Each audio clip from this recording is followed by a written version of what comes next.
gracias a todas las personas que nos están escuchando y viendo a través de Zoom. Le doy la bienvenida a todos ustedes. Y también, bueno, simplemente quiero contarle un par de cosas. Yo soy Pablo Valderrama, director ejecutivo de Idea País, y le doy las gracias por estar en el lanzamiento del libro Gonzalo Vial, Política y Crisis Social. Esto no es un libro cualquiera para Idea País, al contrario, un libro tremendamente importante, precisamente porque recopila el pensamiento de un intelectual público que es un verdadero referente para Idea País, para nosotros. Y antes de darle la palabra a Magdalena Ortega, que es directora de Formación y Servicio Público de Idea País, que va a moderar esta conversación, me gustaría explicar brevemente, a modo de contexto, algunas ideas importantes. Lo primero es que, para los que no saben, Gonzalo Vial nació en Santiago en 1930, fue historiador, periodista y abogado, y junto con otros grandes pensadores, a nuestro juicio, representa lo mejor de la tradición intelectual social cristiana del siglo XX, tradición que inspira a Idea País. A nuestro juicio, en la obra de Gonzalo Vial, en su trabajo, se manifiesta claramente dos preocupaciones que para nosotros también son centrales.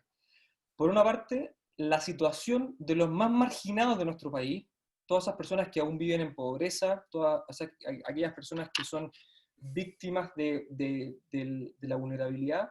Y al mismo tiempo Gonzalo Vial demostró un interés bastante importante en la familia, no únicamente una perspectiva, si se quiere, individual, sino de una perspectiva bastante social, es decir, que reconoce la importancia que cumple la familia para el todo social.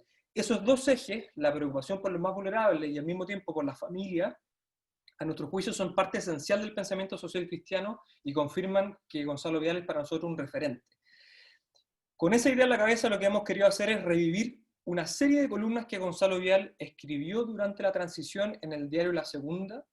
En estas columnas, dentro de otras cosas, queda bastante claro, al menos a nuestro juicio, de que Gonzalo Vial, con su pluma muy fina, logró identificar algunas de las causas que gatillaron la crisis social que hoy estamos enfrentando. Y por último, simplemente quiero agradecer especialmente a Luis Robert, que es responsable de la editorial de Idea País y que fue quien impulsó y llevó a cabo este proyecto. También muy especialmente a la familia Vial por creer en Idea País para hacer la edición de este libro. También a la Fundación Barnechea, que fue fundada por don Gonzalo Vial y su señora, que a través de un trabajo permanente permite que muchos niños, muchos jóvenes vulnerables obtengan una educación de calidad y al mismo tiempo permiten que la obra de Gonzalo Vial siga viva. Así que mi agradecimiento es muy sincero en nombre de Idea País a ellos. Y sin más, le doy la palabra a Magdalena Ortega, que como les dije va a moderar esta conversación. Bueno, hola a todos, saludar a todos nuestros participantes que nos acompañan hoy día, ya somos más de 84 personas conectadas, y también por supuesto saludar muy especialmente a los grandísimos invitados que tenemos hoy día. Y les quisiera contar entonces, en primer lugar, a todos los participantes y a nuestros invitados más o menos cuál va a ser el formato de esta conversación. La idea es que podamos hacer unas primeras exposiciones iniciales de las ideas, ¿no es cierto?, que las primeras ideas que les surgieron al leer este libro, al leer el prólogo también, y después de eso habrá una conversación más informal en la cual yo les iré haciendo algunas preguntas, iremos ahondando más también en sus exposiciones, y también estaremos recibiendo preguntas del público para que por favor las empiecen a mandar a medida que les vayan surgiendo. Así que sin más, les presento a los grandísimos invitados que tenemos hoy día. En primer lugar, al presidente Ricardo Lagos Escobar, expresidente de Chile, abogado de la Universidad de Chile y doctor en Economía por la Universidad de Duke. Muy bienvenido y muchísimas gracias por estar hoy día con nosotros. También estamos junto a Andrea Boto Stuben, historiadora y profesora de la Facultad de Derecho de la Pontificia Universidad Católica de Chile y también de la Universidad Finisterrae. Muy bienvenida y gracias por estar hoy día con nosotros. Y finalmente, pero no por eso menos importante, estamos también junto a Daniel Mansuy Huerta, quien es doctor en Ciencia Política por la Universidad de Rennes, director del Centro de Investigación Social Signos de la Universidad de los Andes e investigador también del Instituto de Estudios de la Sociedad. Les cuento entonces que ahora vamos a partir con las exposiciones iniciales y para darle un incentivo a todos los que hoy día nos acompañan, que las preguntas, o entre quienes manden las preguntas, hoy día vamos a sortear un ejemplar del libro de Gonzalo Vial, así que desde ya empiecen a mandarlas y empezar a pensar. Así que bueno, sin más, partamos. Le doy la palabra al expresidente Ricardo, quisiera comenzar su exposición, serán de 15 a 20 minutos, ¿no es cierto? Bueno, muchas gracias. Y muchas gracias por la invitación. La recibí, claro, hace mucho tiempo atrás, cuando se suponía que esto iba a ser presencial, en uno de los auditorios que tiene la Universidad Católica. Y aquí estamos entonces, mucho después del mes de mayo, que era la invitación original, y que me entusiasmó por lo que era implicar un comentario en torno a la figura de Gonzalo Vial Correa. Por cierto, es una figura con la cual en muchos ámbitos no coincidimos, pero que es un gran historiador y que es un gran estudioso de Chile y un demócrata convencido. Y en consecuencia, en estos tiempos hace falta conversar también con aquellos que no piensan 100% igual que uno, porque en eso consiste ir enriqueciendo un sistema democrático e ir enriqueciéndonos todos nosotros. ¿Y por qué digo esto? Porque claro, también el gremio, he descubierto que hay un gremio de historiadores, hay muchos gremios, ¿verdad? Tampoco lo consideran porque no estudió historia. Voy a hacer una comparación que no sé si le habría gustado a Gonzalo que lo hiciera, pero es con otro historiador muy distinguido, don Guillermo Feliú Cruz. Tengo tantos años que yo conocí a Guillermo Feliú haciendo clases porque fue profesor mío en la Escuela de Derecho. Y Guillermo Feliú Cruz, cuando lo conocí, ya era secretario general de la Universidad de Chile, el segundo cargo. Y me informé que Guillermo Feliú Cruz fue nombrado profesor de historia y no era historiador. Peor todavía, no había terminado la enseñanza secundaria. ¿Eso no me lo van a creer ustedes? En el Chile de esa época, él era un historiador famoso, investigaba, publicaba, con sus ideas, por supuesto, libre pensador y todas estas cosas. Y ese era Guillermo Feliú, un tremendo historiador, y no se entiende el siglo XX en Chile sin sus aportes. ¿Y para qué decir en materia de historia constitucional de Chile? Entonces lo digo porque Gonzalo es un tremendo historiador de Chile, punto. Y creo que sus textos son muy importantes. Ahora es cierto, él dice que esta es una como sopita fría, una cosa menor, hacer crónicas periodísticas. Y que ustedes dicen, el editor dice que probablemente no le habría gustado que se editaran sus crónicas en un libro porque no vale la pena, son cosas que se escriben al pasar. Pero creo que es una gran idea la que tuvieron de tener estas crónicas que se leen con una tremenda facilidad. Yo entiendo la diferencia entre el cronista y el historiador. El historiador tiene la ventaja de mirar lo que ocurrió, los hechos, con la perspectiva de la consecuencia de esos hechos. El cronista no solamente los comenta en el momento que los hechos están ocurriendo y hace predicciones hacia adelante, se involucra, termina siendo un actor del momento, de la actualidad, de lo que está comentando. Y por lo tanto, son miradas muy distintas. El historiador que tiene la ventaja, la perspectiva del tiempo, la famosa historia de cuando le preguntaron a un distinguido dirigente chino cuál era su opinión sobre la Revolución Francesa, y la respuesta fue: es demasiado pronto para poder analizar, hay que tener una perspectiva mayor, 200 años es muy poco. Hay una pequeña diferencia entre un historiador chino y un historiador nuestro, claro. Ellos piensan el mundo en milenios y nosotros lo pensamos en siglos nada más. Pero más allá de aquello, creo que el libro de crónicas permite entonces revivir un momento de la historia de Chile a partir de una pluma ágil, lúcida, clara y comprometida. Y comprometida. Él tenía sus ideas, las decía con claridad y las defendía con más fuerza.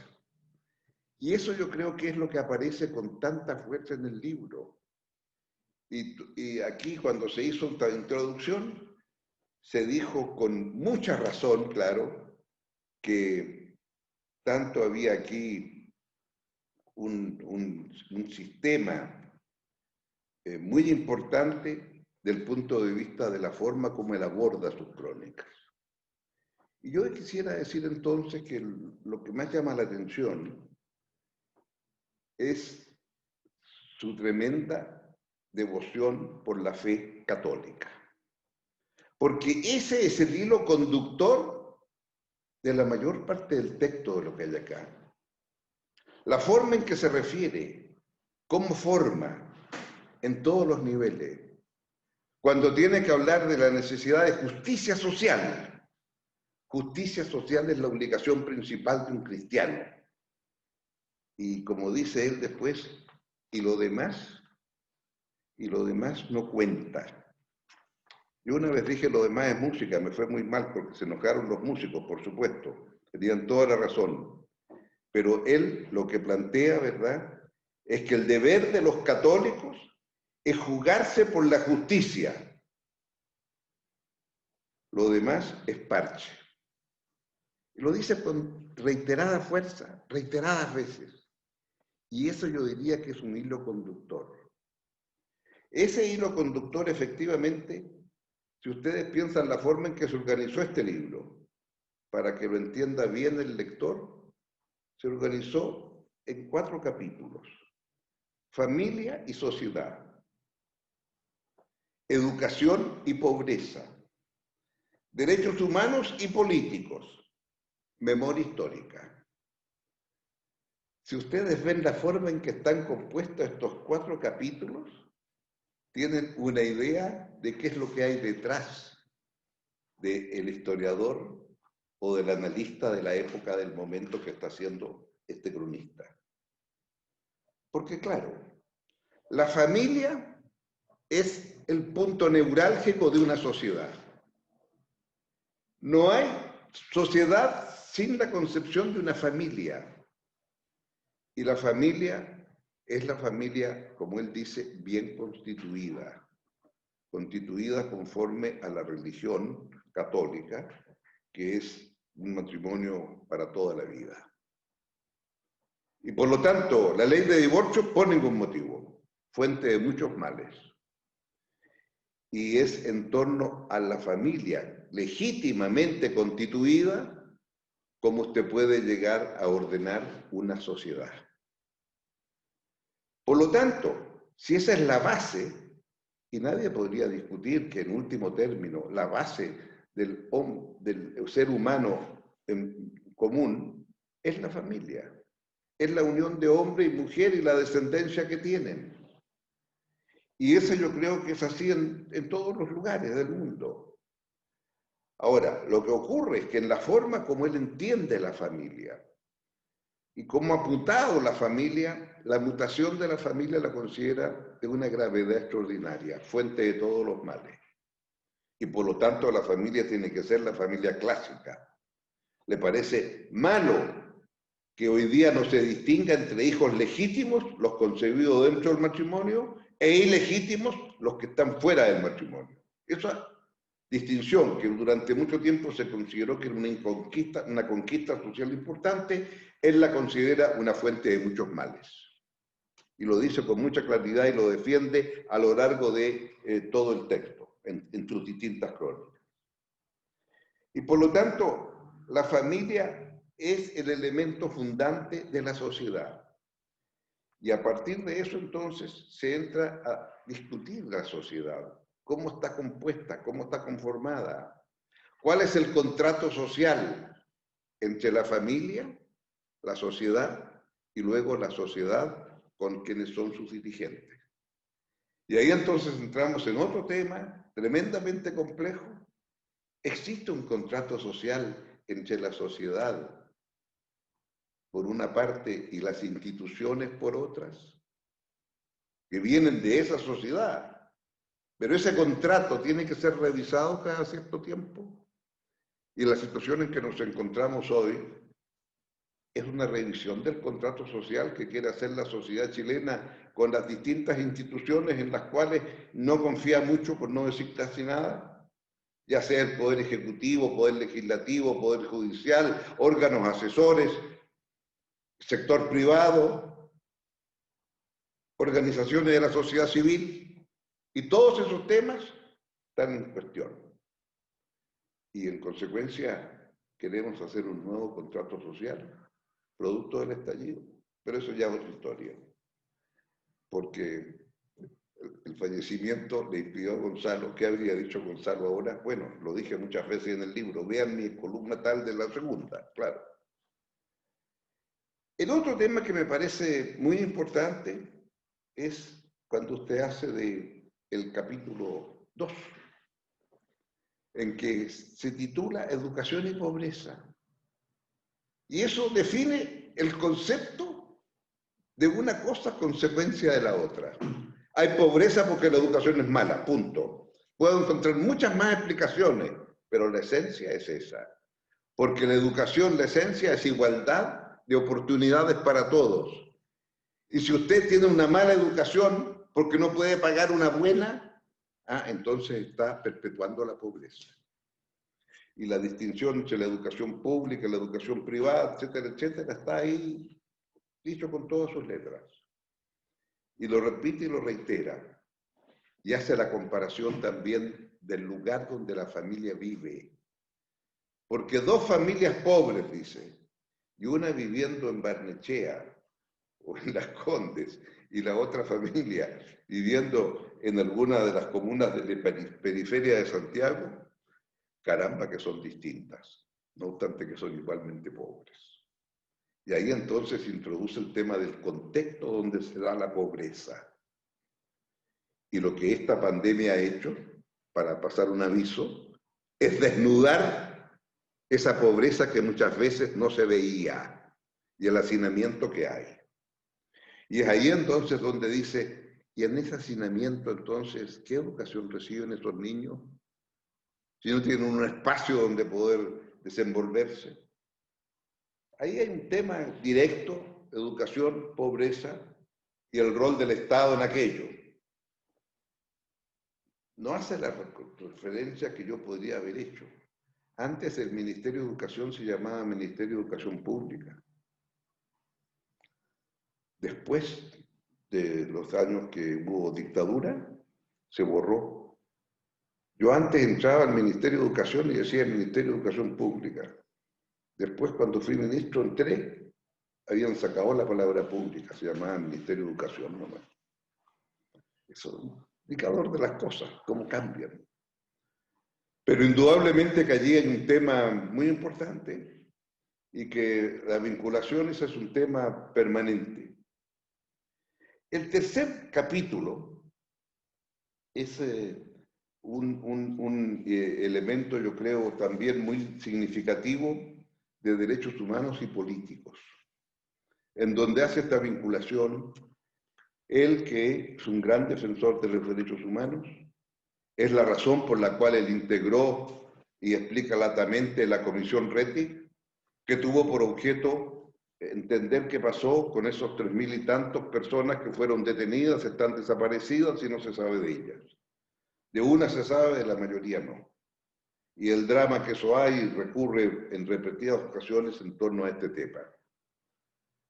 Y es muy claro en denunciar las violaciones a los derechos humanos que ocurrieron y condenarlas con toda la fuerza que él pone en estas causas, pero también es muy claro en decir que mientras los cuerpos no aparezcan, el luto no está hecho. Y si no está hecho el luto, entonces no se ha concluido la tarea. Esto es muy fuerte, la forma en que está dicho, y lo dice con mucha fuerza. Hay un párrafo en esta parte de política y derechos que me llamó la atención, me impactó, y quisiera compartirlo con ustedes. Es sobre neoliberales, conservadores y progresistas. Y dice entonces, ahora bien, si alguien tiene un pacto con el mercado neoliberal a partir de 1990, es la concertación. No solo porque esto es político, sino porque entre una y otra muestra una realidad diferente. La concertación, sigo leyendo, sus políticas y sus pensamientos han abrazado con todo fervor de neófitos, aclara, con todo fervor, la criatura intelectual de las criaturas intelectuales del neoliberalismo. Veamos, el equilibrio fiscal, el Banco Central Autónomo y que ya no imprime billetes para el fisco, los precios libres, incluso los alimentos, el dólar, los intereses, la libertad asimismo de importar, exportar y competir, el fin del proteccionismo, derribando las barreras de aduana, las AFP, las ISAPRE, etc. Yo aquí, ustedes se dan cuenta de mucha actualidad lo que acaba de leer, porque él fue el primero entonces en decir que no son 30 pesos, son 30 años. Y yo creo que aquí, con todo el respeto, discrepo profundamente. Porque la diferencia que hay entre el neoliberalismo y lo que intentamos desde la concertación es extraordinariamente simple, pero muy clara de explicar. En el neoliberalismo, el mercado ordena la sociedad. El mercado, con el poder de compra de los consumidores, define la sociedad que quieren. En nuestro concepto, hay cosas respecto de las cuales no deben ordenarlas los consumidores, porque los consumidores tenemos poder de compra distinto según el tamaño de nuestro bolsillo. Y por lo tanto, si usted hace una sociedad a imagen del mercado, es una sociedad de desiguales, por definición. En cambio,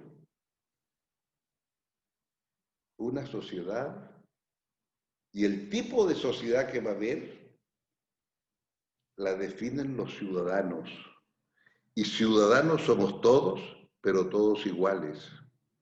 Son los ciudadanos los que dirán qué bienes y servicios deben proveer para que estén al alcance de todos. Son los ciudadanos los que después de una larga lucha a comienzos del siglo XX lograron establecer, después de 20 años de discusión, educación gratuita, laica y obligatoria. Pero educación gratuita y obligatoria.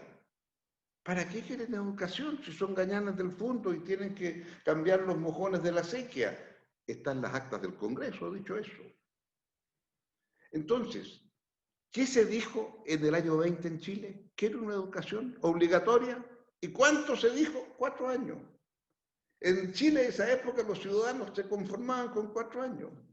Claro, llegó después el general Ibáñez y dijo 6 años de educación obligatoria. El año 27-28. Y pasaron muchos años hasta Frei Montalva, que dijo 8 años de educación obligatoria. No pregunten después quién dijo 12 años de educación obligatoria, ¿verdad? Pero ese es un detalle menor, porque cuando el señor presidente de la época, tan Lagos que anda por ahí, ese señor lo hizo, pero ya la educación que había era 11.8 años. Sin necesidad de decir que era obligatoria. Entonces, claro, era dictar un decreto, una reforma a la Constitución y todos contentos, ¿verdad? Entonces, ¿qué quiero decir con esto? Que los ciudadanos son. Y lo van diciendo a medida que el país va creciendo. En consecuencia, los bienes y servicios que están al alcance de todos son los bienes y servicios que se proveen a todos los chilenos y chilenas definidos por los ciudadanos. Cuando usted dice agua potable, en el campo si hay 15 familias que se pueden unir en 1 kilómetro de cañería, 15 familias se unen en 1 kilómetro de cañería, el Estado está obligado a poner agua potable a esas 15 familias. Decisión del Congreso, por supuesto, de los ciudadanos. El sector privado nunca le va a poner, porque las familias esas no tienen plata para pagar la instalación. ¿Se entiende lo que digo? Este es el elemento diferente. Porque que me diga a mí que el presupuesto tiene que estar equilibrado, bueno, es de perogrullo. Usted no puede estar gastando eternamente más de lo que tiene. Que me diga que usted no puede estar imprimiendo billetes porque si termina imprimiendo billetes tiene inflación. Que el Banco Central en consecuencia sea autónomo nos parece algo normal. Para que el señor presidente de turno no le diga, imprímame más billetes que me faltó la plata. Porque así no se gobierna. Eso es sentido común. Eso no es privilegio del neoliberalismo rampante, económico. Entonces ahí discrepo profundamente del historiador. Pero es una discrepancia que yo creo que si lo hubiéramos conversado como se la estoy conversando aquí ahora con ustedes, tal vez me habría encontrado razón de que hay una gran diferencia entre uno y otro. Y por lo tanto no puedo aceptar eso. No puedo aceptar porque lo sufrí. ¿Lo sufrí por qué? Lo sufrí porque tuve el permanente veto cuando quise decir, mire, que los ciudadanos quieren que se haga tal cosa. Y la respuesta era no, porque no hay plata. Y yo decía, bueno, busquemos la plata. Porque lo que planteé sí, usted no puede tener un país que crece, el per cápita, como dice él despectivamente, pero creció despectivamente el per cápita. Pero lo que no crece son los bienes y servicios que provee el Estado. Y eso es porque no tenía más plata. Y la derecha aplicó estrictamente el veto todas las veces que pudo. Pero en fin, eso ya es política de ahora y no quiero referirme en ello. Lo que quiero sí para concluir esta introducción es referirme al tema de la memoria histórica. Porque ahí está el historiador a sus anchas. En eso él hace pequeños guiños a distintas personas. El homenaje a Jaime Izaguirre, de quien también fui alumno, junto con Felio Cruz. El homenaje a Jaime Izaguirre, tremendamente merecido. Estoy viendo la pasión de Jaime Izaguirre en sus clases. Había clases a las cuales había que asistir obligatoriamente porque se corría de corrillo en corrillo, que era la clase mejor actuada, porque Jaime Izaguirre era también, como buen orador, un gran actor. Entonces, él está hablando con un cariño que se nota. Sorprende el homenaje que le hace Allende, en que entiende que, a ver, el sacrificio, dice él, lo enalteció, lo colocó en el otro nivel. Eso está para mucho, ¿no? Porque en esa memoria histórica hay puntos muy importantes de cómo se produjo el golpe y cómo se produjo los distintos entre sí, dentro de los partidarios de Allende, los opositores a Allende, etcétera, que hay una insinuación muy interesante en eso y desgraciadamente esa memoria quedó ahí. No, que yo sepa, no se desarrolló con posterioridad. Pero es muy interesante lo que allí aparece y la forma en que está. ¿Y qué decir también de la memoria histórica en otros conceptos en donde uno ve cuál era el esbozo de la continuación de su historia? Porque como sabemos, su historia termina en el 73 y después sacó un elemento que lo ampliaba en esos dos volúmenes que tiene de los 500 años, que es un gran tributario de lo que escribió, porque ese sí es la verdadera historia bien hecha hacia el fondo, entre el periodo del parlamentarismo del 91 con el año 38, cuando ya se llega a una etapa distinta en la historia de Chile. En suma, yo diría que estamos acá en presencia de un tremendo historiador de Chile, con un amor a Chile, pero que ese amor tenía dos elementos: el respeto a los derechos humanos de una parte, a todo dar, y segundo, lo importante que es las enseñanzas sociales de la Iglesia, que él las tomaba por completo. Y es en base a esas enseñanzas en donde aparece entonces el ser humano fino, delicado, preocupado. ¿Qué va a pasar en Chile cuando esta institución tan básica como la familia se está destruyendo?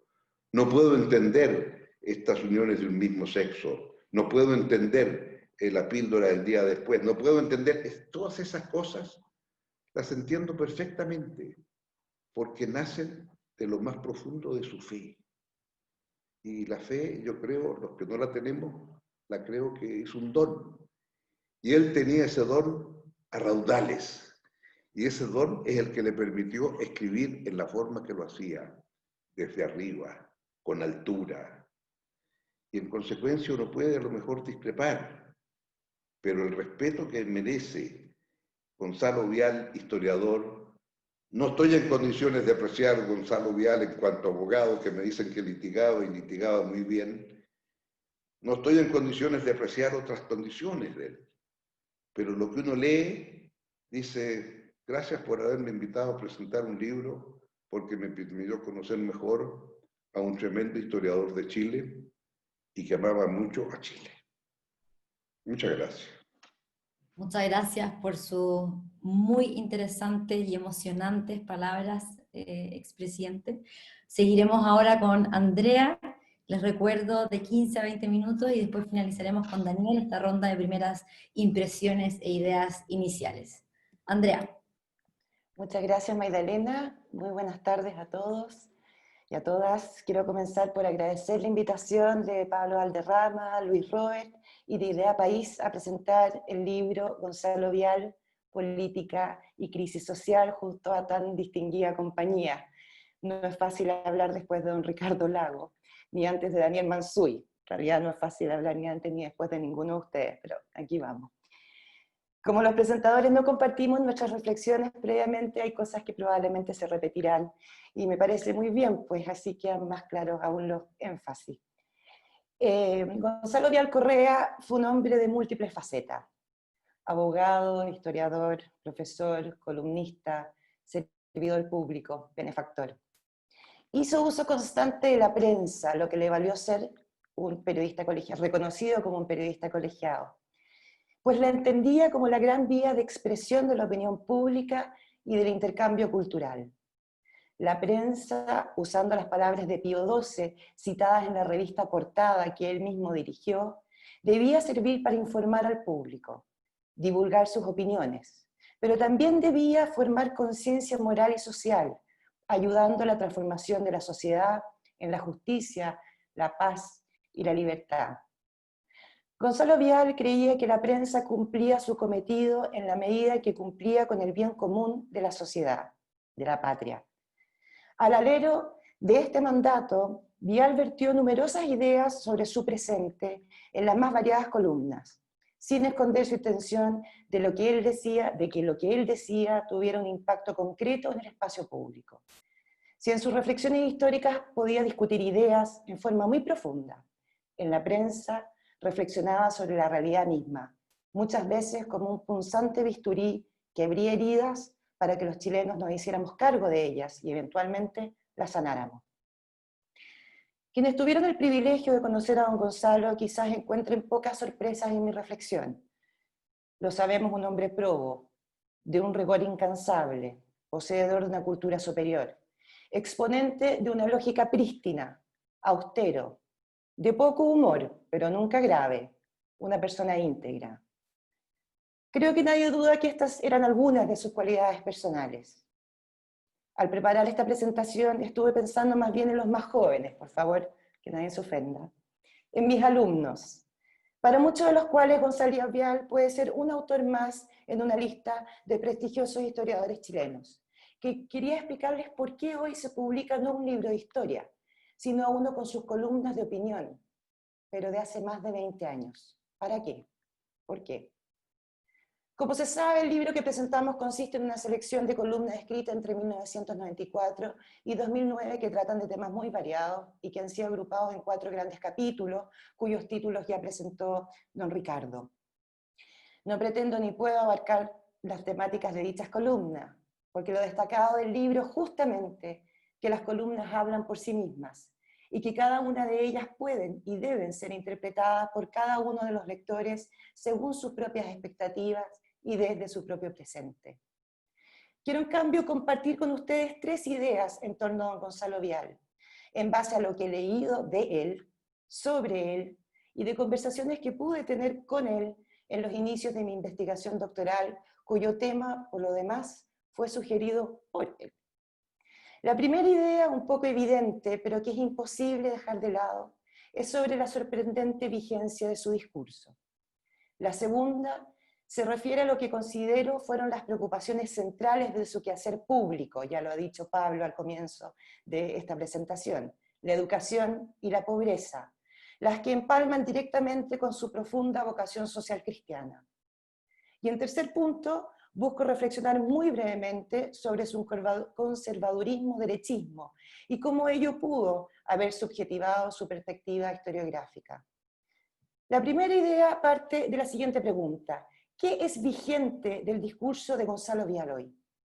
Si partimos de la base de que las columnas fueron escritas en un contexto específico de la historia de Chile, y según cierto historicismo, para comprender las ideas de alguien del pasado hay que sumergirse en el contexto intelectual en el que estaba inmerso dicho autor, no hay duda de que el camino correcto sería hablar sobre las circunstancias específicas en las que escribió don Gonzalo, para quiénes escribió y cuáles fueron sus intenciones al escribir.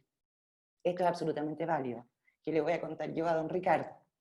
Sin embargo, pienso que lo más relevante del actual ejercicio de edición de las columnas de don Gonzalo es que nos pone frente a un nuevo texto, que no leemos con ojos del pasado, sino que visitamos desde nuestro contexto, desde nuestro presente. Ello nos desafía a hacer una hermenéutica del texto en cuestión, a interpretarlo. No queremos solo explicarlo, sino comprenderlo a través de un proceso de apropiación, que, parafraseando al filósofo Paul Ricoeur, permite a los lectores superar la distancia temporal o cultural con el autor en cuestión. Esta actualización de las columnas de Gonzalo Vial es lo que posibilita que ellas adquieran no solo una nueva dimensión y significancia, sino una nueva trascendencia, haciendo que lo que él decía entonces pueda interpelarnos hoy. Nuestro autor escribió en un contexto marcado por un Chile que dejaba atrás la dictadura y transitaba hacia la democracia y hacia el desarrollo con actitud de jaguar eufórico, pero sobre un magma caliente que el espesor de la autoconfianza no nos dejaba palpar. Son numerosos los párrafos donde Vial replica esta autocomplacencia felina chilena. Menciono un ejemplo del año 95, donde irónicamente señala que nuestro país exhibía orgulloso la telefonía más avanzada del continente, pero al mismo tiempo la educación básica más atrasada. Vial osó por entonces hablar mal de un país ejemplar. Se atrevió a calumniar a Chile y auguró, comillas, el país, su clase política, sus conductores en un sentido más amplio, el gobierno y la concertación enfrentan un desastre social sin precedentes. A nuestra propia vista, el tejido de la sociedad, y particularmente de la sociedad pobre, se desintegra. Pronto, si no ha sucedido ya, la desintegración será irreparable y nos hallaremos sumidos por su causa en gravísimas convulsiones de todo orden, incluso políticas y económicas, cuya salida y la del desastre social podrán significar opciones extremas. Cierro comillas. Aunque el párrafo es muy similar al que aparece en el flyer de difusión de esta presentación, no es el mismo, es anterior, es del 2004. Quizás solo dos palabras de lo leído pueden sonar extemporáneas: concertación y pobre. La primera porque ha desaparecido del escenario político, la segunda porque pocos hablan de pobre, tal cual, hoy. Es una palabra que cayó en desuso por una serie de eufemismos. No obstante estos dos conceptos, todo lo demás pareciera haber sido escrito ayer. La cita nos abre muchas interrogantes sobre el presente, sobre el porqué de la desintegración del tejido social actual, después de haber logrado disminuir ostensiblemente los índices de pobreza, después de haber logrado el ingreso a la educación superior de una enorme parte de nuestra juventud. ¿Qué ha pasado con tantos sueños prometidos? A Vial le dolía la autocomplacencia de los chilenos. La autosatisfacción es el mal chileno, decía en 1998. ¿Cuánto de esa autocomplacencia nos llevó a octubre de 2019? Solo un ejemplo. Hoy casi el 50% de nuestros jóvenes estudia una carrera, pero solo se titula el 50% de ellos. ¿Y qué sucede una vez que egresan? ¿Cuántos de ellos realmente acceden al campo laboral de lo que estudiaron? Hay expectativas frustradas, promesas incumplidas en muchos campos. Vial habló también de la degradación del debate público, del flagelo de la desinformación de las masas, de la marea de mentiras que circulan por el país, de la pérdida de respeto a la autoridad y a las instituciones. No deja de sorprender la actualidad de su agorero diagnóstico. Esto es lo que justifica hacer resonar los textos de Gonzalo Vial hoy, para que a la luz de nuestra lectura adquieran una nueva significancia. Paso así a la segunda reflexión que quiero compartir. Dos temas preocupaban a don Gonzalo Vial de manera muy profunda y muy seria, lo dijo Pablo: la educación y la pobreza. No fue él el primero, ciertamente, pero sí quien difundió con mucha claridad la profunda relación entre ambas. La enseñanza, decía, es la clave de la igualdad, y lo dijo innumerables veces. Sobre la pobreza fue siempre enfático, abro comillas: el carro del progreso corre acelerada y majestuosamente, pero la extrema pobreza no puede treparse a él, no tiene los instrumentos para hacerlo. De allí que la única solución real y definitiva al problema de la pobreza radique en la educación básica, completa y de un nivel de calidad aceptable, cierro comillas. No decía buena, sino aceptable, pues entendía muy bien que había otros problemas más concretos y más reales que solucionar: los textos escolares, la relación entre la jornada y las horas de aula, el nivel de preparación de los profesores, la cantidad de alumnos por curso. Para él fue absoluta prioridad la educación básica y media, las que debían anteponerse a la superior en cuanto a gasto público.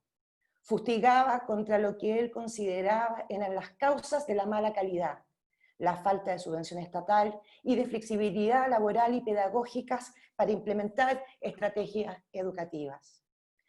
Con respecto a la pobreza, sabía que esta no era solo material, sino también espiritual, anclada en la decadencia moral y en la disolución de los vínculos familiares, quizás para Vial la causa y consecuencia más señera de los males de Chile. Apuntó numerosas soluciones concretas para el tema de la pobreza, pero el componente central de su remedio estuvo siempre en la educación de los más pobres, lo que don Gonzalo coherentemente materializó junto a su mujer en la Fundación Educacional Barnechea. La Fundación se planteó como misión dar educación a niños y niñas de escasos recursos, con el fin de que puedan romper el círculo de la pobreza, desarrollar sus talentos y servir a Dios, a su familia y a su patria, en ese orden.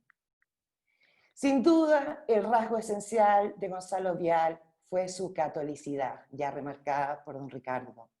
No pueden entenderse la faceta intelectual y pública de Vial sin tener clara que la fe iluminó todo su quehacer.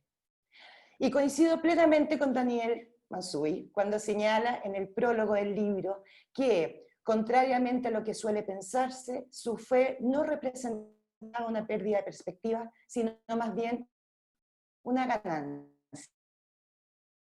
Sí, hemos perdido un poco a Andrea. Vamos a esperar a que se reconecte. Andrea, ¿nos escuchas?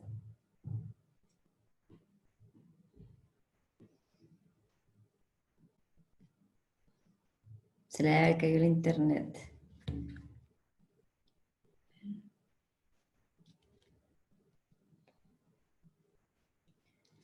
Ya, bueno. Sigamos, Daniel, ¿te parece? Y si no, retomamos con Andrea. Sí, no hay ningún problema. Estas son cosas que pasan Días de tecnología. en estas circunstancias, sí, pero está muy interesante lo que estás diciendo. Pero, en fin, muchas gracias Magdalena, muchas gracias Pablo, porque lo primero que tengo que hacer, tú me dices Magdalena, si es que en cualquier minuto cortamos, si es que vuelve Andrea, pero lo primero es agradecer a Idea País, agradecer a Luis Robert que editó esto, por invitarme hoy día a participar en esta presentación con el expresidente Ricardo Lagos y con Andrea Boto, y también por haberme invitado a escribir una breve presentación al libro, ¿no? Para mí es un honor. No sé, Magdalena, si ahí veo que Andrea volvió, si es que quieres que ella termine. Volví, perdón, aquí me conecté a otro sistema, les pido mil disculpas. No hay Hoy, problema, las cosas pasan. Pache, no sé en dónde quedé exactamente, espero me hayan cortado bien rápido. ¿Iba en el tema de la justicia social? ¿Por ahí o no? Sí, estamos contigo, Andrea, y para cerrar las ideas y después seguimos con Daniel. Lamento la interrupción a todos los participantes, pero bueno, estas son cosas del Zoom.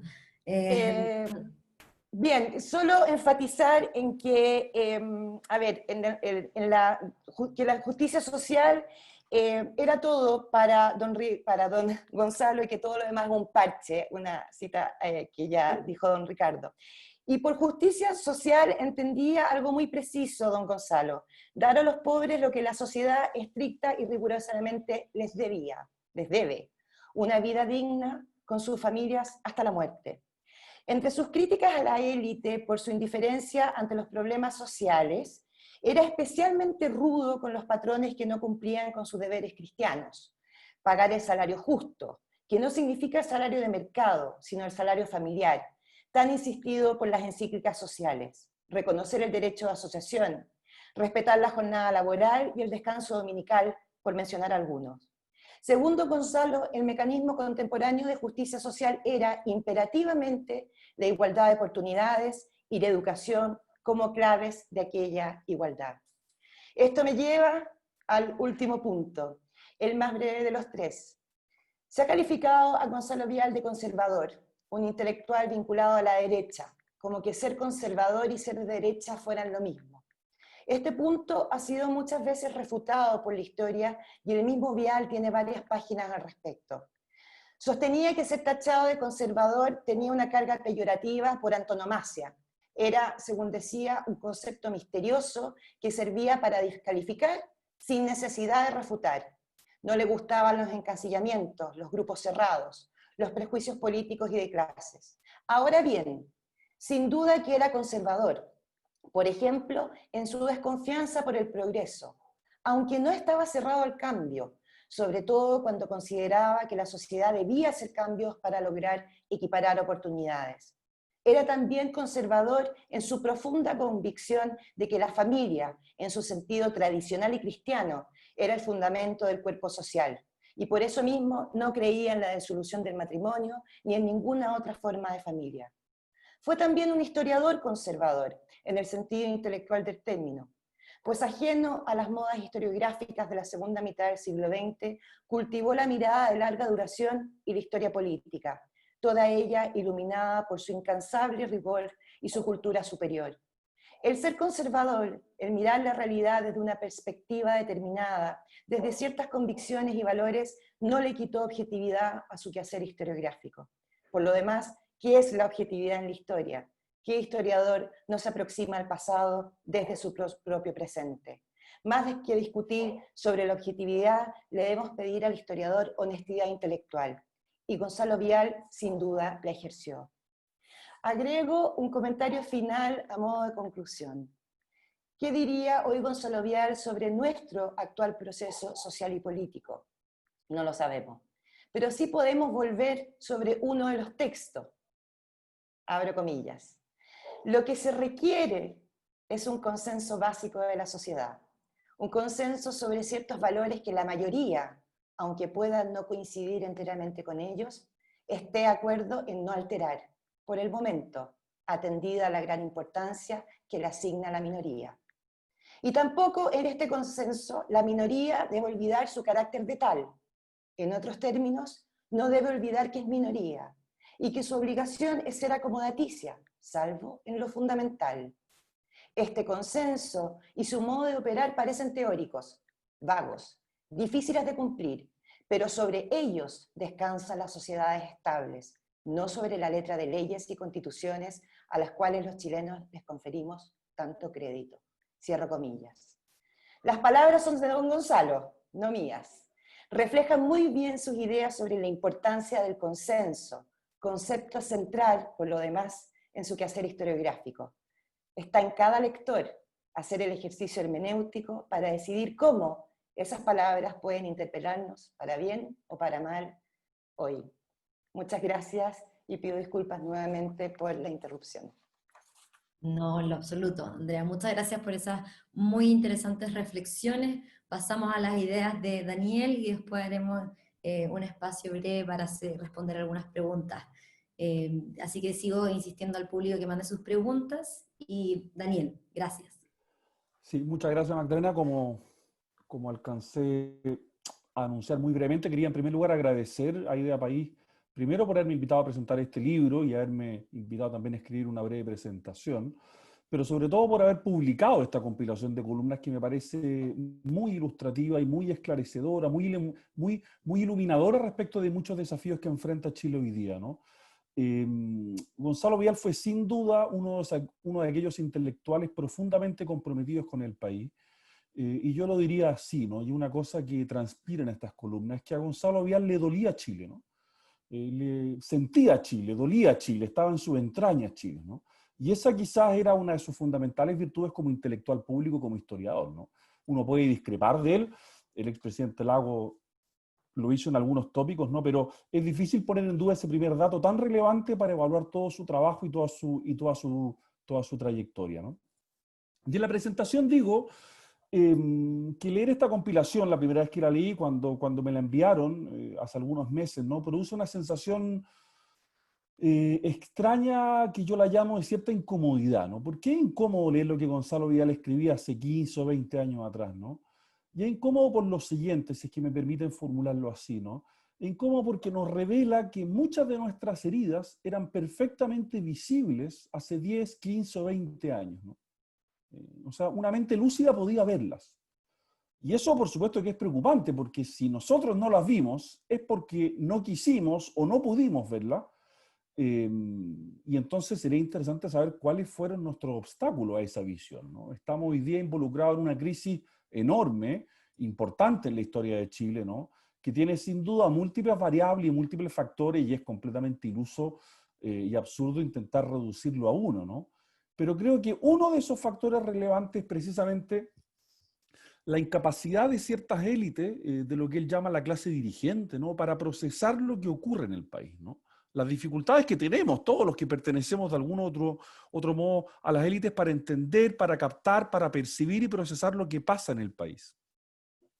Y por eso yo creo que una de las preguntas cruciales que debemos formular es, ¿qué le permitió a Gonzalo Vial ver cosas que otros no vieron, o que no vimos, que no quisimos ver o que no pudimos ver? O sea, ¿dónde reside el secreto de esa lucidez? Porque como bien decía Andrea, uno lee muchas columnas, digamos, y no han perdido nada de su actualidad, ¿no? O sea, podrían haber sido escritas ayer y uno las podría leer tal cual, ¿no?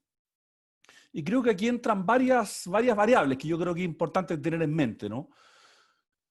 Por un lado, es un historiador, ¿no? Y por tanto tiene amplio conocimiento del pasado de Chile, ¿no? Y es realmente impresionante cómo Gonzalo Vial utiliza su conocimiento completamente extraordinario, ¿no? De la historia republicana de Chile y sobre todo de la crisis que se suele llamar la crisis del centenario con la cuestión social en las primeras décadas del siglo XX, ¿no? Hay una cuestión social y uno de sus principales problemas justamente tiene que ver con una aristocracia, con una oligarquía, más bien. Recuerden ese tomo que él llama Auge y decadencia de la oligarquía, si que recuerdo bien, ¿no? Que es frívola, ¿no? Que es frívola porque no entiende lo que está pasando, que baña en dólares, que baña en dinero, que viaja a Europa, que se da gustos caros, y que no entiende lo que está pasando en Chile, no entiende las urgencias sociales que trae ese desarrollo, ¿no? Y Gonzalo Vial ve en los primeros años de este siglo, de nuestro siglo XXI, ¿no? Ve muchos síntomas parecidos, ¿no? Ve los mismos síntomas de autocomplacencia, por llamarlo así. Una élite que goza del crecimiento económico y la prosperidad y que no se da cuenta que esa prosperidad tiene como condición, digamos, una olla a presión social por otros lados, ¿no?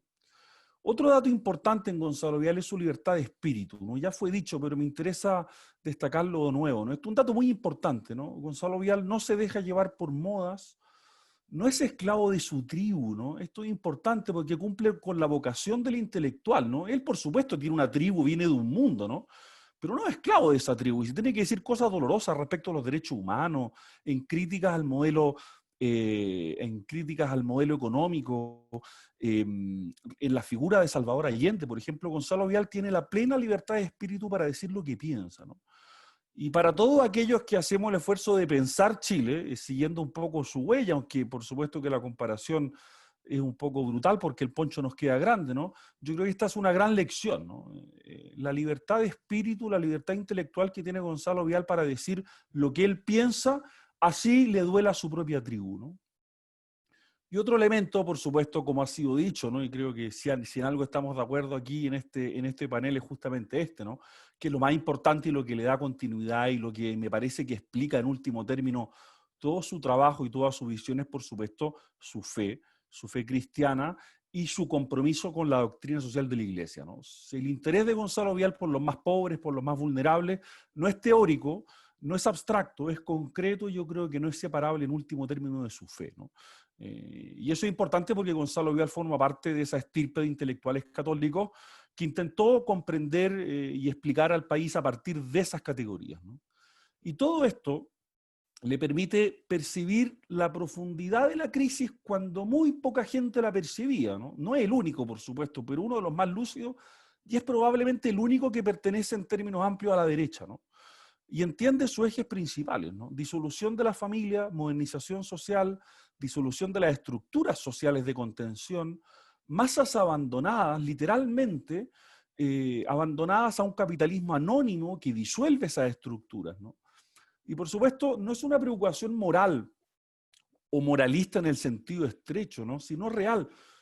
La pregunta que Gonzalo Vial nos obliga a formular, ¿no? Es, ¿dónde crecen los individuos, ¿no? ¿Dónde crecen las personas? ¿Cómo podemos garantizar que los chilenos tengan una buena ecología humana, para retomar otra expresión, para poder ser buenos ciudadanos y buenas personas después, ¿no? El liberalismo tiene un problema, tiene por supuesto una tradición que tiene muchas virtudes, pero tiene algunos problemas, ¿no? Que piensa al ser humano siempre desde la pura autonomía, ¿no? Y es muy importante la autonomía, sin duda, ¿no? Pero los individuos autónomos requieren un entorno en el cual emerger, en el cual surgir, ¿no? Y Gonzalo Vial dice, bueno, ese entorno es la familia. Sin familia, sin preocupación de ese primer círculo social, los individuos quedan abandonados al mercado, a la publicidad, a la televisión, a lo que ustedes quieran, ¿no? Y por tanto, la pregunta es, ¿qué estamos haciendo por permitir que las familias cumplan esa función, ¿no? Y aquí vienen toda una serie de preguntas incómodas, ¿no? Con horarios de trabajo, tiempos de transporte, trabajo los días domingos, por ejemplo, son preguntas que uno se puede hacer, ¿no? Y además nos obliga a hacernos otra interrogante, a formular otra interrogante, ¿no? Que es que tenemos un sesgo de clase para ver todo esto, ¿no? Porque mientras más acomodada es la situación de cada cual, más posibilidades tiene de compensar o de revertir la crisis de la familia, ¿no?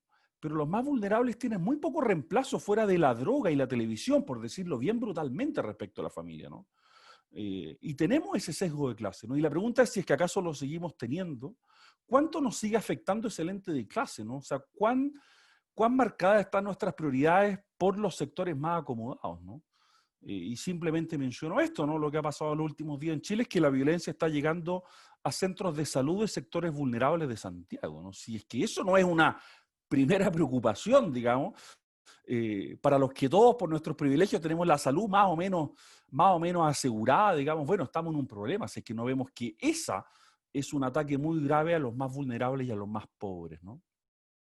Y al mismo tiempo tiene una obsesión con la educación, ¿no? Que cruza toda su trayectoria, que está en todas estas columnas, ¿no? Para los que lo leíamos desde los años 90, esto atraviesa toda su obra como cronista, por decirlo así. Hay que invertir más en educación, hay que invertir más en educación básica, no hay modo de salir de la pobreza sin buena educación, también entregar los medios para que el colegio y la escuela pueda cumplir su misión, porque esto es importante, ¿no? Porque el colegio y la escuela están insertas en un entorno social, ¿no? Hoy día tenemos la tentación, por decirlo así, de cargarle a las escuelas, cargarle al sistema escolar todas las dificultades sociales, digamos, del mundo, ¿no? El colegio tiene que crear igualdad, tiene que crear cohesión social, tiene que generar ciudadanos comprometidos y tiene que hacer muchas cosas y está muy bien, ¿no? Pero es imposible que el colegio lo haga sin un mínimo respaldo familiar, es muy poco lo que puede hacer, ¿no?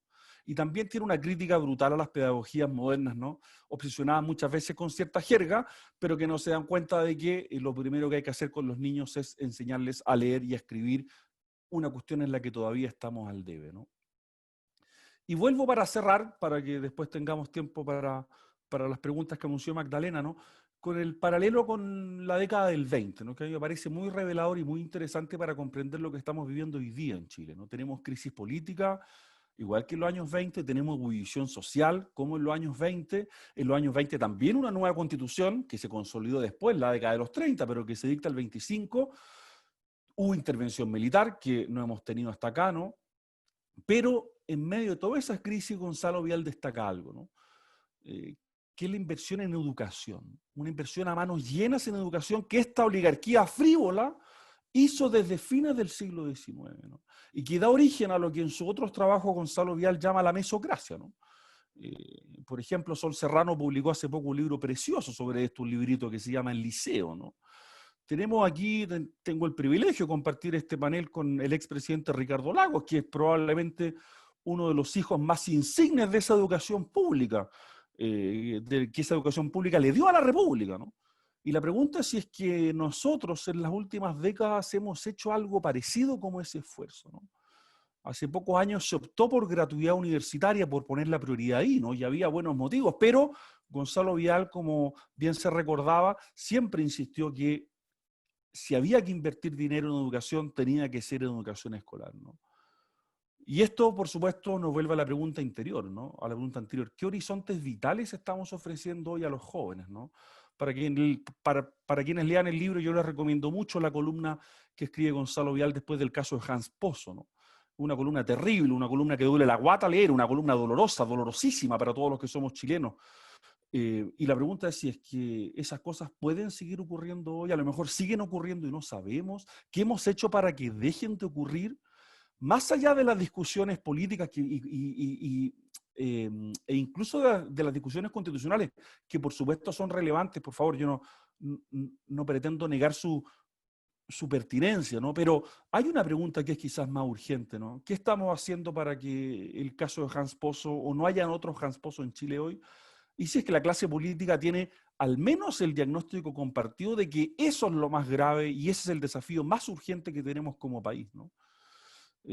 Así que yo creo que esas son las preguntas que nos deja Gonzalo Vial, que pertenece a la extraordinaria estirpe, como decía, de los historiadores del siglo XX y en particular de los historiadores católicos.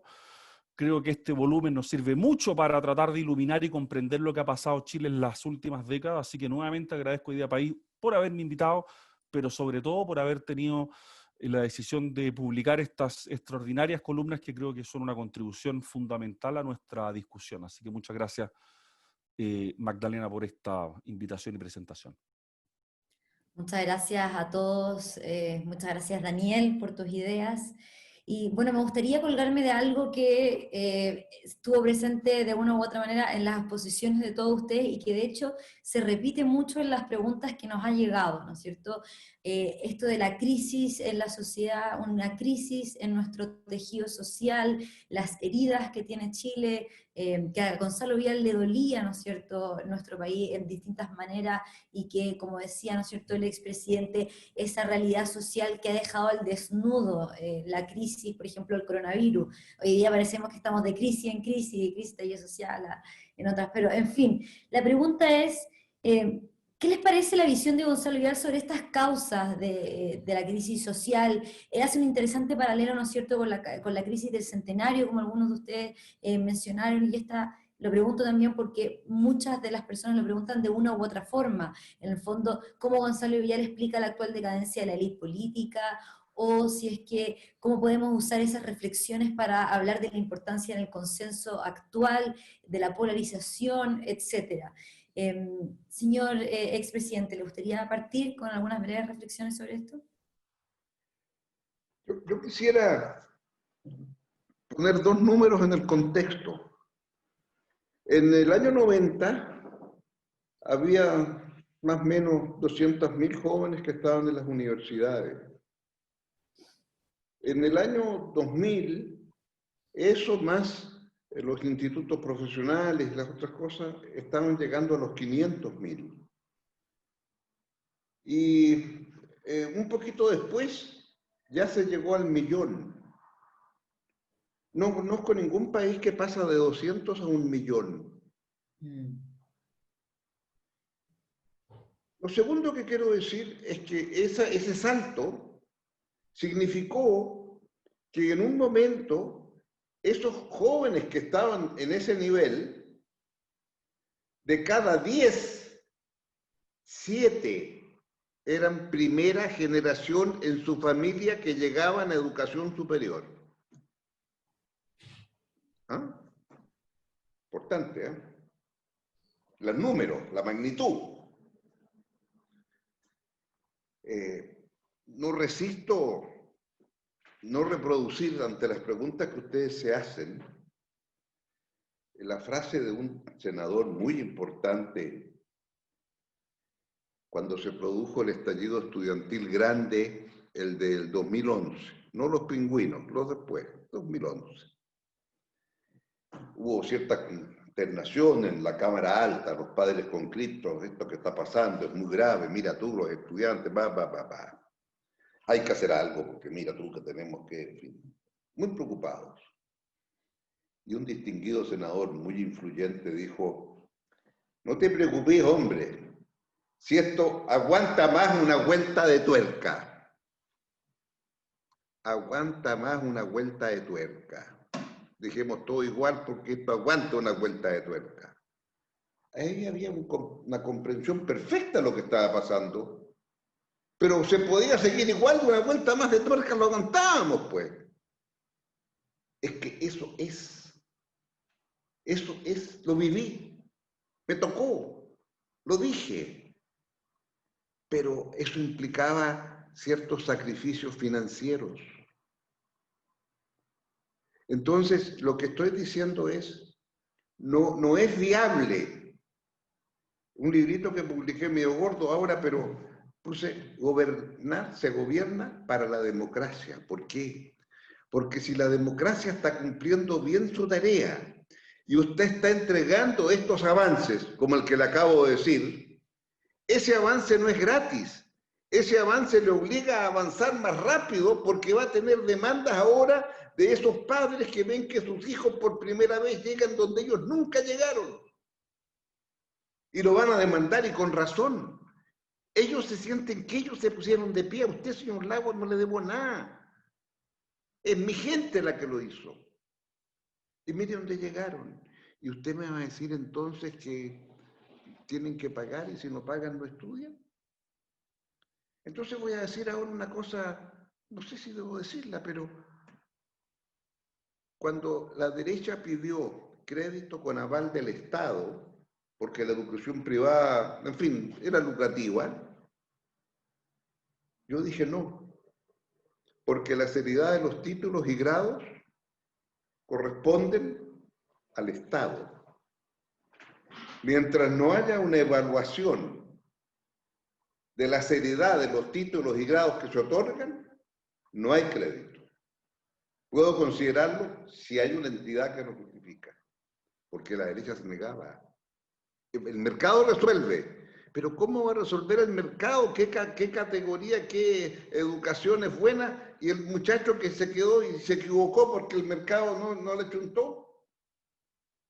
Cuando usted tiene 40 carreras de arquitectura en un momento dado en Chile, ¿cómo va a ser 40? ¿El mercado da para 40 carreras de arquitectura? Entonces, al final, una cosa por otra. ¿Hay crédito con aval del Estado? Sí, pero a cambio de acreditación. Y en la acreditación, perdón que lo diga, pero es que esto es la realidad. Yo pedí dos cosas. La seriedad de los títulos y grados y quienes lo imparten, cuál es el rol de los docentes, todas estas cosas, lo obvio. Y lo segundo, ¿cuál es la empleabilidad de las carreras que se ofrecen? Esto está en la ley, que se aprobó. ¿Conocen ustedes algún ministro de Educación que se dio el trabajo de ver si el factor empleabilidad estaba en los informes cuando aprobaban?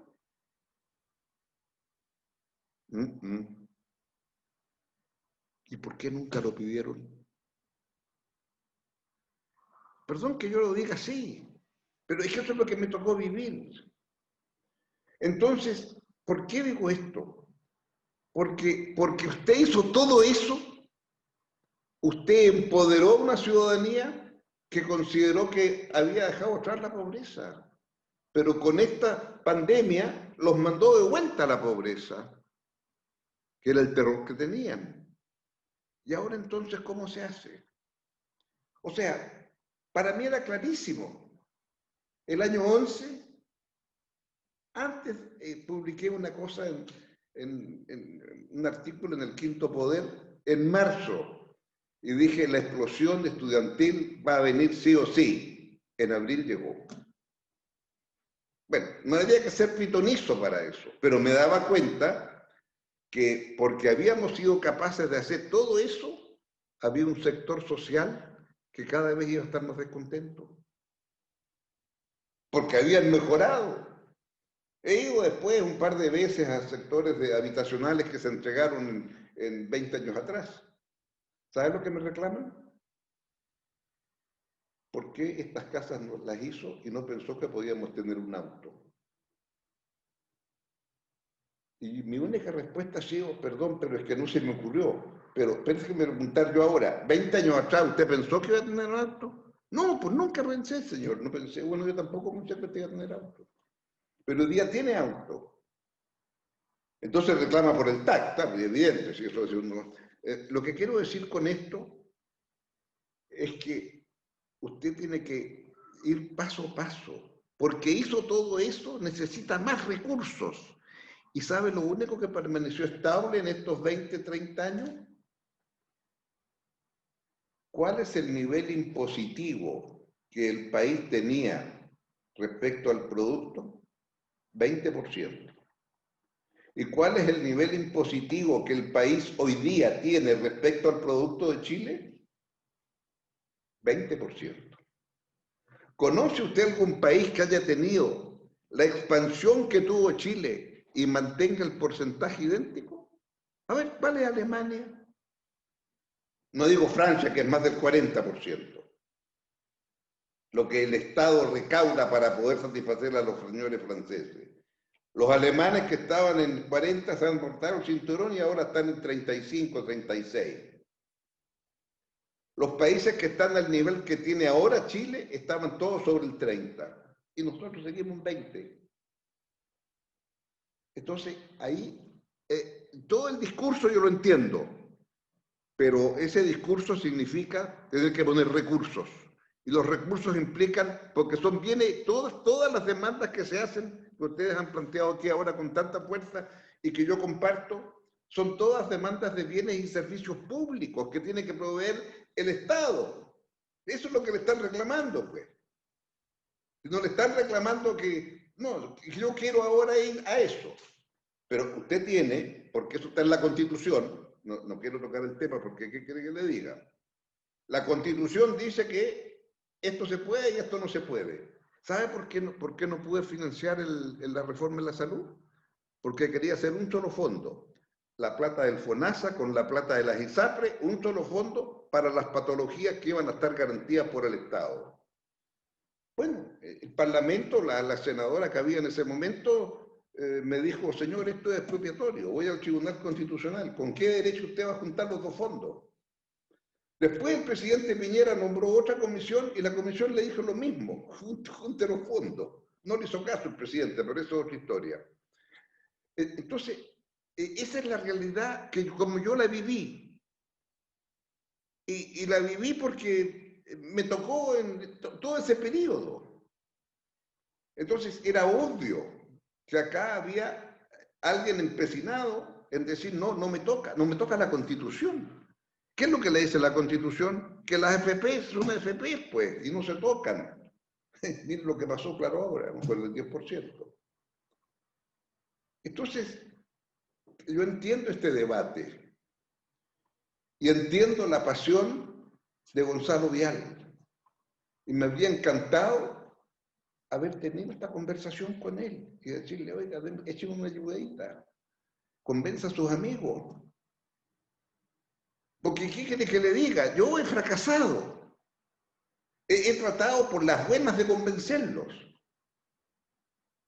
Pero esto no lo hago. Si esto da una vuelta más de tuerca. Y nos pilló la tuerca. No había posibles de seguir dando vueltas al mercado. Entonces, cuando usted me pregunta, ¿y qué pasó? ¿Cómo no se previó? ¿Cómo no se hace? Claro que se preveía, pues. ¿Saben por qué se preveía? Porque desde el año 2010 hasta hoy, Chile, para poder subsistir el fisco, se endeudó. Lo dejamos en 6% la deuda pública. El año 10 estábamos por ahí por el 8% y ahora estamos en 30%. Y con lo que hemos gastado ahora por la pandemia vamos a llegar a 40%. Pero si Chile, de entre el año 10 y el año 19, tuvo que aumentar su deuda pública de 10% del PIB al 30%, quiere decir que en 10 años nos mandamos 20% del PIB porque nos faltaba la plata. Perdón que los diga así, pero ustedes plantean esto y yo tengo que responder mi vivencia. Y mi vivencia es la que le estoy diciendo. Porque hubo un veto permanente, porque se sabían con la mayoría del Senado, con los senadores designados. Miren lo que se reclama ahora, no tengo mayoría. Bueno, yo no la tuve nunca. Entonces, el veto, primero era el veto, después discutíamos. Es difícil gobernar así. Perdón que soy apasionado por estas cosas, pero es culpa de ser lo que fui. Me excuso porque no me estoy apartando y prometo no hablar más. No, está perfecto, muy interesante muy interesantes las reflexiones. Siguiendo con las preguntas del público para tratar de incluirlos a ellos en esta conversación que ha estado tan interesante. Andrea, te hago la pregunta de que Gonzalo Vial decía que el último consenso cojeaba en la visión ética común de la familia y la pobreza. Esto es algo que también todos más o menos tocaron, y esta pregunta la hace José Tomás Arbuz. Entonces la pregunta es, ¿en qué medida piensas que la crisis social de octubre tiene relación con esa crisis de la familia y el consenso que denunciaba Gonzalo Vial en las columnas? Es difícil responder. A ver, en breve. Yo creo que lo relevante es básicamente la coincidencia de los diagnósticos, ¿no?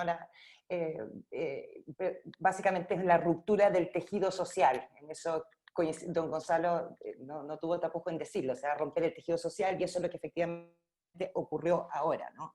Don Gonzalo hablaba como causa fundamental la familia, la pérdida de la familia, la pérdida de los valores, y hablaba de dos países paralelos, ¿ya?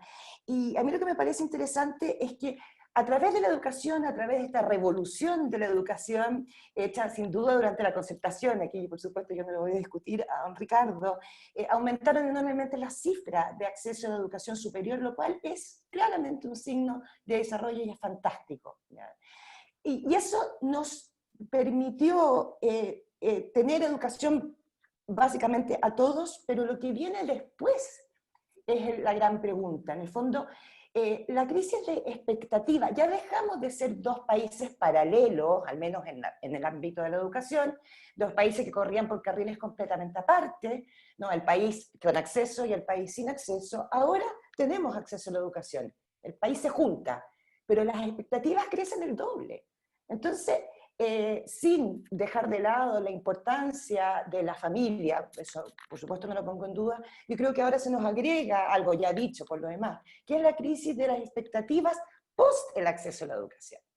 Y con esto, ahí dejo la respuesta. Está perfecto. También pregunta para Daniel, pregunta Bruno Rodríguez. ¿Qué idea, pensamiento o postura de Vial en particular podría o debería, si es que se puede, ¿no es cierto?, ponerse en práctica hoy día para dar, o sea, ¿es posible dar vigencia práctica a su pensamiento y si eso sería bueno o deseable para nuestro país hoy día, a tu juicio? Recordando quizás también que él era súper crítico, ¿no es cierto?, con la derecha, por la falta de relato y de contenido muchas veces que él denunciaba en sus columnas, ¿no es cierto?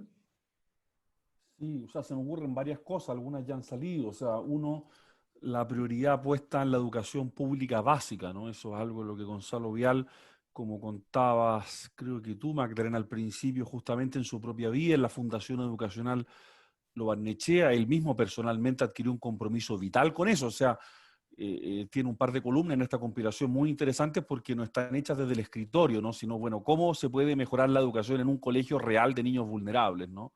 Y uno diría todo el esfuerzo que uno pueda poner ahí para que, como él decía, digamos, para que todo el dinero vaya en la cañería directo al colegio, y más que al colegio, a la sala de clases, digamos, es algo que todavía probablemente tenemos desafíos. Por supuesto que el gasto público en educación ha aumentado en los últimos, últimos 30 años, sin ninguna duda, pero al mismo tiempo los desafíos de la educación también han aumentado mucho, y ahí tenemos un desafío realmente enorme, y que lo vuelvo a repetir, ¿no? Que fue la manera en la que Gonzalo Vidal cree que se logró superar con todas las problemáticas que también tuvo, ¿no? Pero la República Mesocrática de los años 30, 40 y 50, en el fondo, logró superar la crisis de principios del siglo XX a partir de eso, ¿no?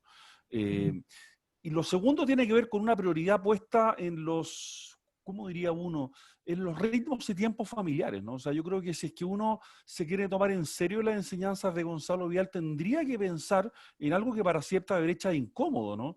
En ciertas restricciones, o sea, ¿cómo decirlo?, ¿no? A las libertades económicas más exacerbadas, ¿no?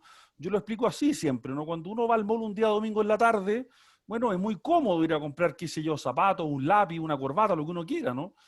Pero claro, hay una persona, probablemente una madre, en Chile hay muchos hogares monoparentales, de hecho son la mayoría, digamos, que está trabajando ese domingo en la tarde. Claro, lo necesita, ¿no? Pero claro, tiene ese domingo en la tarde para estar con su hijo, con sus hijos. Si le quitamos ese domingo, le estamos quitando su escaso tiempo familiar, ¿no? Y la pregunta, por tanto, es ¿qué está haciendo ese hijo en ese rato cuando está solo en la casa? Bueno, probablemente esté en la calle, probablemente esté cooptado por grupos de la calle, probablemente esté simplemente viendo televisión, pero ninguna alternativa es demasiado estimulante, ¿no? Nada es mejor que el tiempo que ese niño habría pasado ese domingo con su madre, ¿no? Y creo que ahí, por ejemplo, tenemos todavía algo que nuestras políticas públicas son muy ciegas a esto. No piensen ustedes los tiempos de transporte de las personas que trabajan lejos, digamos, de donde viven, ¿no?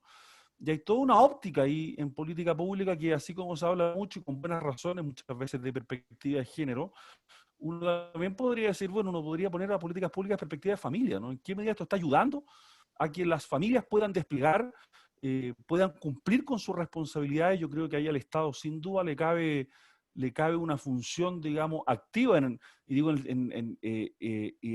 activa en el sentido de que tiene que promover esto, ¿no? Porque el Estado es imposible que reemplace a la familia, ¿no? Es muy torpe para eso. Pero sí puede generar las condiciones para que algo así ocurra, ¿no? Simplemente para recoger lo que decía el expresidente Lagos, que yo creo que en lo fundamental tiene razón. O sea, en Chile probablemente necesitamos, para los desafíos que tenemos, una mayor carga impositiva. Simplemente agregaría que hacer eso requiere un esfuerzo por modernizar el Estado. Yo sé que la palabra está muy gastada, ¿no? Pero también tengo la intuición de que el instrumento hoy día no está funcionando bien, ¿no? Entonces, es un problema de recursos, sin duda, pero no es un problema solo de recursos, y creo que esos desafíos tienen que ir de la mano. Y si me apuran, yo creo que esto es uno de los principales bloqueos que tenemos hoy día, ¿no? Al Estado hay que meterle mucha mano para que funcione bien, hay que meterle mucho dinero también, pero eso requiere un acuerdo amplio político porque hay que pagar muchos costos y uno ve poca agua en la piscina para eso hoy día. Efectivamente, un tema que sin duda alguna vamos a tener que tocar prontamente. En honor al tiempo vamos a hacer una última pregunta dirigida al expresidente Ricardo Lagos. Pregunta Fernando, ¿qué le parece a usted la crisis de hoy? Si podría haberse empezado a solucionar hace 15 años atrás, como retrata Gonzalo Vidal, ¿qué faltó? ¿Lucidez para entender lo que estaba pasando en el país? ¿O estamos demasiado cómodos? En fin, una reflexión quizás de cierre. ¿Cuál sería la pregunta entonces? ¿Qué es lo que si es que hubiera sido posible, si es que hubiéramos tenido quizás más lucidez frente a los problemas que hoy día aparentemente somos más conscientes de que nuestra sociedad no son de ahora, sino que las venimos arrastrando, si es que hubiéramos sido más conscientes hace quizás 15 años, habríamos respondido de mejor manera a la crisis de hoy día, o no estaríamos en una crisis social? Es difícil decirlo. Avanzaban más rápido las expectativas de la gente a medida que el país iba creciendo y la capacidad de satisfacer esas demandas crecientes. Ese es un tema muy apasionante, porque precisamente porque se creció, las demandas crecieron con mayor rapidez. Pero ese es un proceso normal. Cuando usted está en una situación de indigencia completa, con comer es suficiente. Pero cuando ya resolvió el tema aquel, bueno, empiezan a surgir otras demandas. Y por eso digo entonces, ¿cómo usted va procesando y teniendo un cable a tierra? Si hay algo nuevo que no hemos incorporado en este debate, es el de las tecnologías digitales, ¿verdad? Y las redes digitales. Y entonces la política acostumbraba a ser vertical. El líder hablaba, el partido ordenaba en aquellos tiempos. ¿Eh? Y bueno, ¿qué quiere que le diga ahora? La política es absolutamente horizontal. No quiero leer lo que me están diciendo por las redes si están escuchando este programa, ¿verdad? Porque es de igual a igual. Entonces, ¿cómo usted crea instituciones para aprender a escuchar?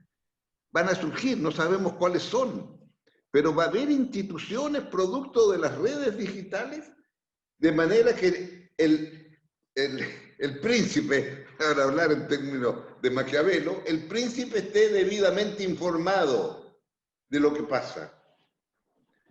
Y hoy día existen instituciones en ese sentido.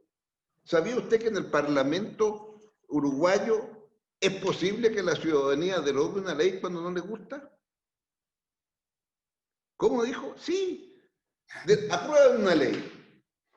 Y un ciudadano dice, pero esa es una pésima idea, ¿cómo se le ocurre esa ley? Hay que derogarla. Y si hay un número de ciudadanos que dicen estoy de acuerdo, hay que hacer un plebiscito bien concreto. ¿Quiere derogar o no esa ley? ¿Sí o no? Y dependiendo del resultado se deroga. ¿Qué resultado? Primero, que los que participan en ese plebiscito para derogar la ley sean más que los ciudadanos que participaron en la elección parlamentaria en que se eligió ese Congreso. Inteligente la medida, ¿verdad? Si el número de ciudadanos es menor, mire, prima la ley de los que aprobó el Congreso. Bueno, llegó un parlamento y derogó la ley que querían derogar. ¿Sabe cuál era la ley? La ley de amnistía. Entonces llegó gente de un signo y dijeron, vamos a derogar la ley de amnistía. ¿Y en qué consistió la propaganda de los que no participaban de esto? No pierda el tiempo. El 16 de diciembre vaya mejor a la playa, está precioso el tiempo. Y ganaron los que mandaban a la gente a la playa, y si bien se aprobó derogar la ley, no llegaron al quórum necesario. O sea, no es llegar y hacer plebiscito, ¿me explico? Les puse el ejemplo, está la legislación y está la consecuencia de lo que pasó. Pero ese tipo de instituciones van a surgir, no me cabe duda. Van a ser instituciones políticas nuevas como resultado de esta capacidad de tener una realización más horizontal. Yo siempre he dicho, mire, la democracia surgió porque Gutenberg inventó la imprenta.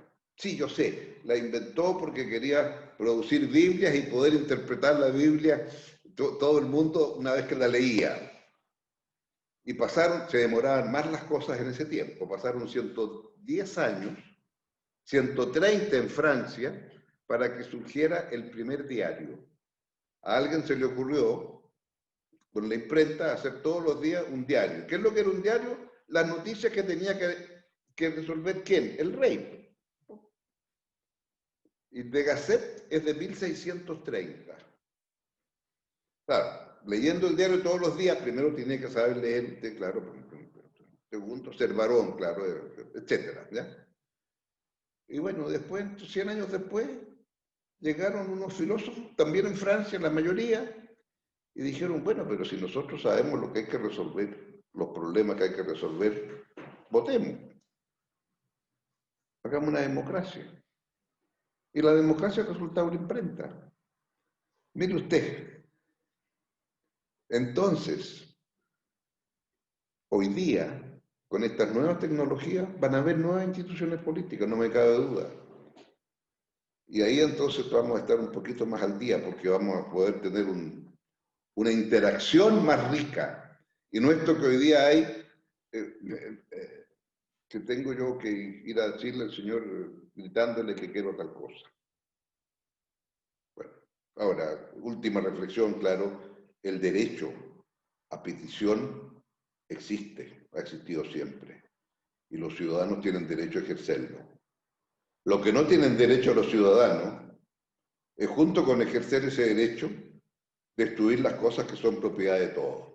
Eso me parece que es demasiado elemental y hay que condenarlo con toda la fuerza. El otro día dije esto, y me gusta decirlo de nuevo, ¿puedo aquí? I Have a Dream, de Martin Luther King, es tal vez la pieza más bonita. Tuve un sueño, y ese sueño es este.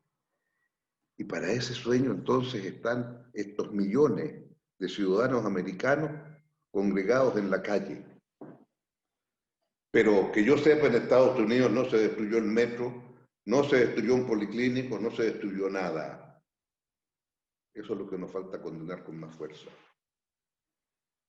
Porque si no, no nos entendemos. Entonces, muchos andan diciendo, sí, también rechazo la violencia. Me condénela, no rechácela. Esa violencia no se justifica.